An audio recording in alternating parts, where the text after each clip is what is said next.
আচ্ছা, তুই যে প্রতিদিন এরকম হাইটে হাইটে এত দূর অফিসে যাস, তোর কি কষ্ট হয় না?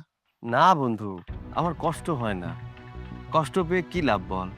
আমি যে টাকা বেতন পাই তা দিয়ে তো আর গাড়িতে চলাফেরা করা যায় না। গাড়িতে চলাফেরা যদি করি তাহলে সংসার চালানো যাবে না, বউ বাচ্চা নিয়ে না খেয়ে থাকতে হবে। তাই আমি যেভাবে চলাফেরা করছি এটাই আমার কাছে অনেক ভালো।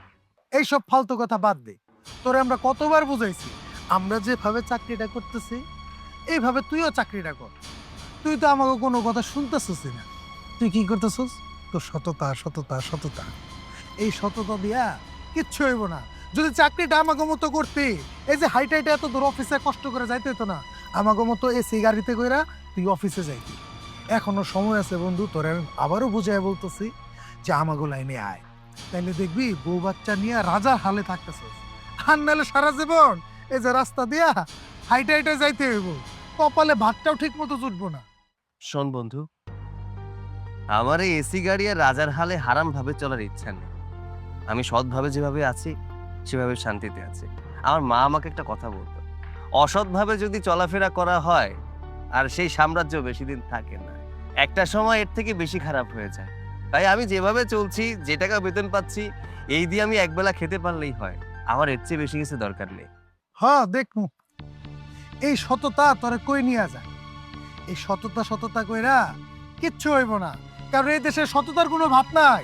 আমগো মতো দুই নাম্বারই করবি, তাহলে দেখবি যে রাজার হালে চলতে পারতেছিস। আর সততা নিয়ে থাকলে কিচ্ছু হইব না। ঠিক আছে, এত বুঝাইলাম, আমার কথা তো শুনলি না। আমিও দেখবো এই সততা তোরে কই লইয়া যায়। আচ্ছা ঠিক আছে, তাহলে তুই হাঁটি হাঁটি পাপা করে অফিসে চলে যা।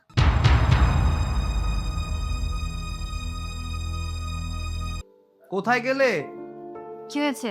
এ নাও, বাজার নিয়ে এসেছি। এই, বাজারে গিয়ে শাকসবজি ছাড়া তুমি কিছু পাও না? নাকি চোখে দেখো না? নাকি কিনতে পাওয়া যায় না? কোনটা?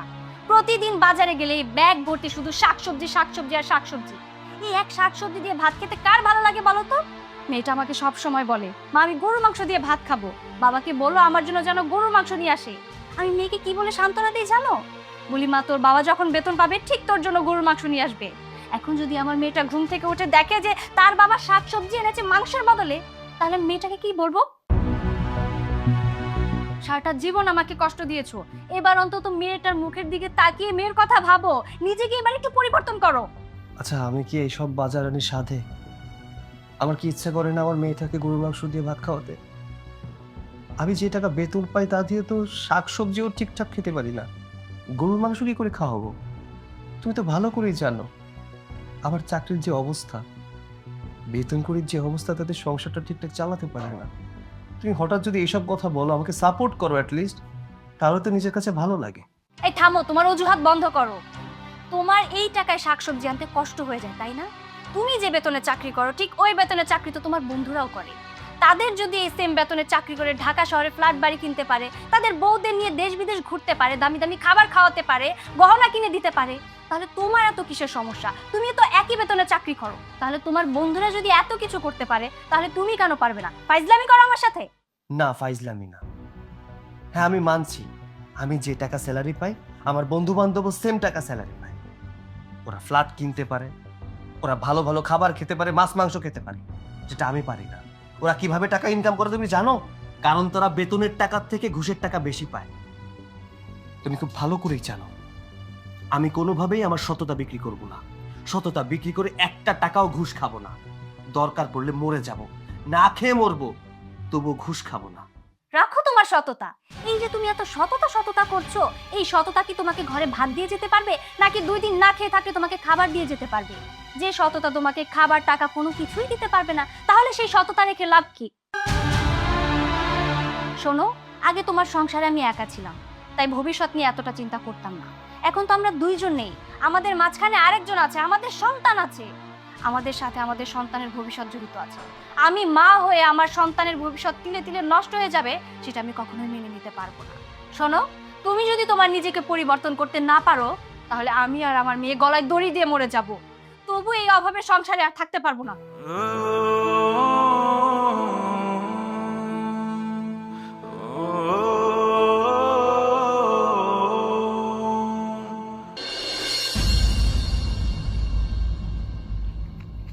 রে মা, তুই না খেয়ে রেডি হয়ে গেলি যে? দিনকে দিন তোর শরীরটা অনেক খারাপ হয়ে যাচ্ছে, দুর্বল হয়ে যাবে তো না খেলে। চল আমি কিছু খাইয়ে দিই। না মা, প্রতিদিন এই শাকসবজি খেতে একদম ভালো লাগে না। তাছাড়া আমার শরীরটাও ভালো না। এগুলো দিয়ে আমি একদম খাবো না। আমি চলে গেলাম। ঠিক আছে চল, আমি তোকে এগিয়ে দিই।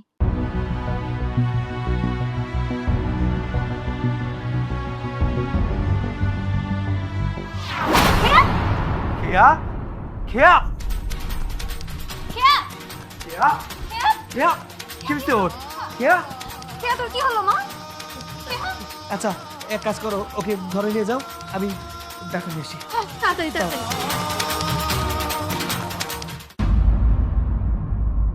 ডক্টর সাহেব, কি ব্যাপার, আপনি চুপ করে আছেন কেন? কিছু বলুন। আমার মেয়ের কি হয়েছে? আমার মেয়ে সুস্থ হয়ে যাবে তো? দেখুন, আপনাকে মিথ্যা সান্ত্বনা দিব না মিস্টার সৈকত সাহেব।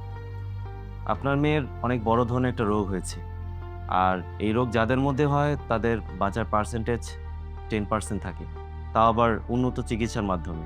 তাছাড়া এই রোগের চিকিৎসার খরচ সবাই বহন করতে পারে না, কারণ এই রোগের চিকিৎসার খরচ খুবই বেশি। ডক্টর, কত বেশি? আর কত টাকা লাগবে আপনি আমাকে বলুন। যত টাকা লাগে আমি আমার মেয়ের জন্য খরচ করব, যেভাবে পারি। কত টাকা লাগবে ডক্টর সাহেব? এই ধরেন 10 লাখ টাকার মতো, তবে মাঝে মধ্যে বেশিও লাগতে পারে। আর যে অবস্থা দেখলাম তাতে মনে হলো আপনার মেয়ের শরীরে অলরেডি 80% ইনফেকশন ছড়িয়ে পড়েছে।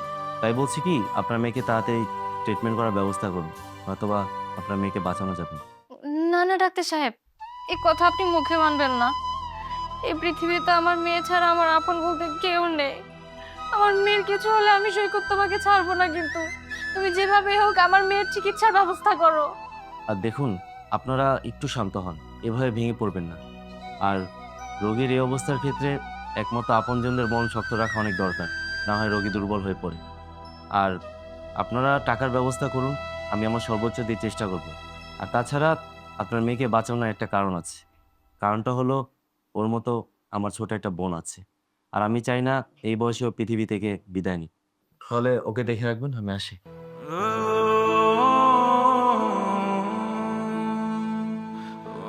মারে, তোর কিচ্ছু হবে না মা।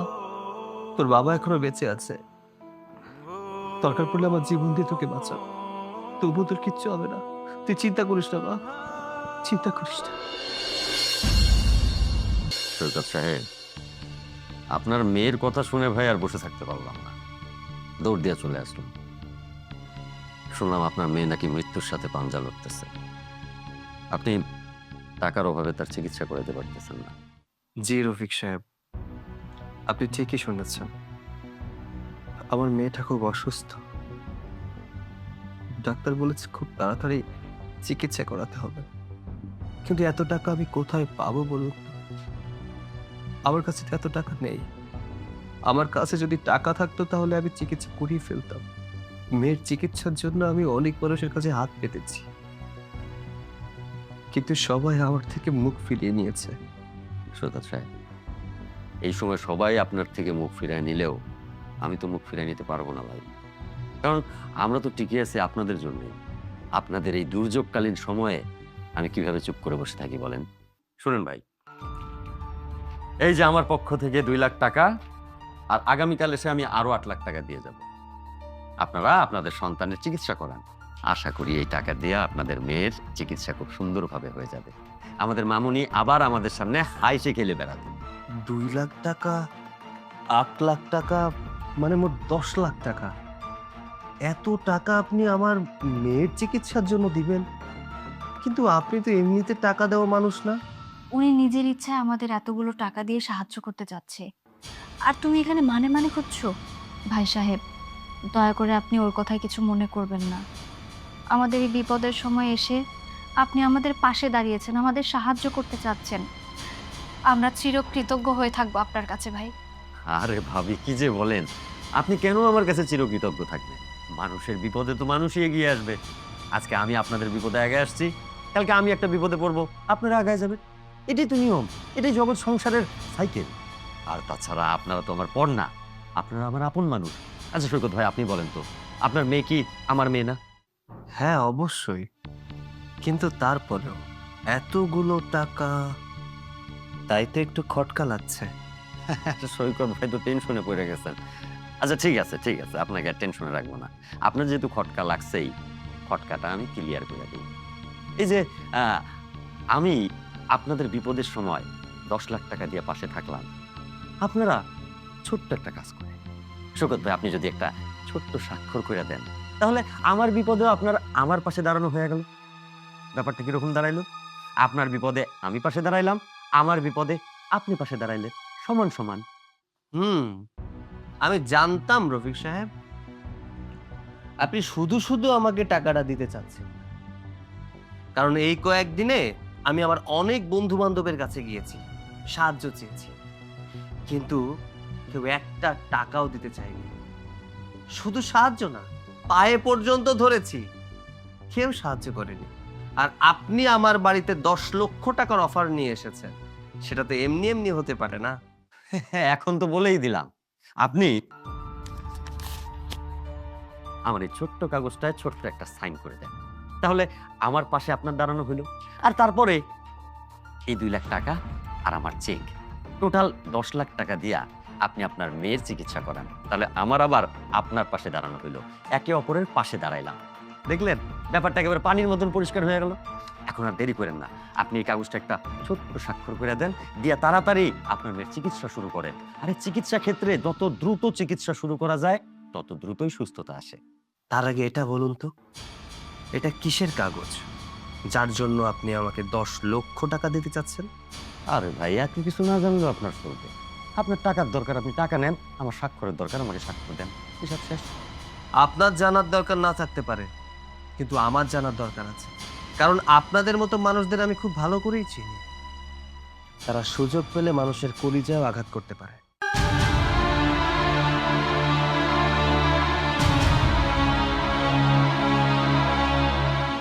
এটা তো দেখছি এতিমখানার কাগজ, যেটা আমাদের কোম্পানি থেকে ফ্রিতে দেওয়া হয়েছে একটা এতিমখানা বানানোর জন্য, যেখানে অসহায় মানুষগুলো শান্তিতে থাকতে পারে। আর আপনি এখানে এতিমখানা ভেঙে কারখানা তৈরি করতে চাচ্ছেন? ব্যাপারটা ঠিক বুঝতে পারলাম না রফিক সাহেব। আরে ভাই আমার, ব্যাপারটা আপনি বুঝবেন না জন্যই তো আপনার 10 লাখ টাকা দেওয়া হলো। আপনি যেমন ব্যাপারটা বুঝেন নাই, এখন 10 লাখ টাকা নিয়ে আপনি না বুঝেই থাকেন। এই না বুঝা থাকলে আপনার উপকার, আমার উপকার। এই নিন রফিক সাহেব, আপনার 2 লক্ষ টাকা। সামান্য 10 লক্ষ টাকার জন্য আমি অনাথ শিশুদের মাথার উপর থেকে ছাদ কেড়ে নিতে পারবো না। এই কাজটা করার আগে কি আপনার বিবেকে একটু বাধা দেয়নি? আপনি কি কাজটা করতে চাচ্ছেন আপনি বুঝতে পারছেন? আপনি সামান্য টাকার জন্য অনাথ শিশুদের জীবন নিয়ে খেলতে চাচ্ছেন। আপনার কাছে কি টাকাই সব? ভাবি, সে তো সততার প্রতিমূর্তি, সে অসৎ কাজ করবে না। আপনি একটু বিবেচনা করে দেখেন, ছোট্ট একটা স্বাক্ষর, আপনার সন্তান বেঁচে যাবে। আপনি তাকে বলেন স্বাক্ষরটা দিয়ে দেব, আমি 10 লাখ টাকা দিয়ে দিচ্ছি। আর তাছাড়া আমার জানা মতে এই টাকাটার উপরেই আপনার মেয়ের বাঁচা মারা নির্ভর করতেছে। আপনি ভাইয়াকে রাজি করান। আপনার মেয়ের যে অবস্থা দেখলাম, তাতে করে মনে হইলো খুব দ্রুত তার চিকিৎসা করানো দরকার। এখন আপনারা যদি সততাকে আঁকড়ায়া ধইরা মেয়েকে চিকিৎসায় দেরি করেন, তাহলে তো আপনাদেরই ক্ষতি, তাই না? একটা কথা কিন্তু কয়ে দিলাম সৈকত ভাই, ভাবি, আমার মতো কেউ উপযাচক হইয়া টাকা নিয়ে বাসায় এসে হাজির হবে না। এখন আপনারাই ভাইবা দেখেন, ওই এতিম বাচ্চাগুলো আপনাদের আপন না আপনাদের সন্তান আপনাদের আপন? শোনো, জীবনে অনেক সৎ থেকেছো, এই সৎ থাকতে থাকতে আজকে তোমাকে এই জায়গায় এনে দাঁড় করিয়েছে। যদি প্রথম থেকে এত সততা না দেখিয়ে কিছু টাকা ইনকাম করতে পারতে, তাহলে হয়তো বা আমাদের মেয়ের আজকে চিকিৎসার অভাবে এইভাবে পড়ে থাকতে হতো না। আমি বলি কি, আজকে যেহেতু একটা সুযোগ আমাদের হাতে এসেছে, এই সুযোগটা হাতছাড়া না করে তুমি এখানে সাইন করে দাও, কারণ সবার আগে আমাদের মেয়ে, তারপরেই তোমার সততা। সরি খেয়ার মা, আমাকে মাফ করো, আমি এতটা স্বার্থপর হতে পারবো না।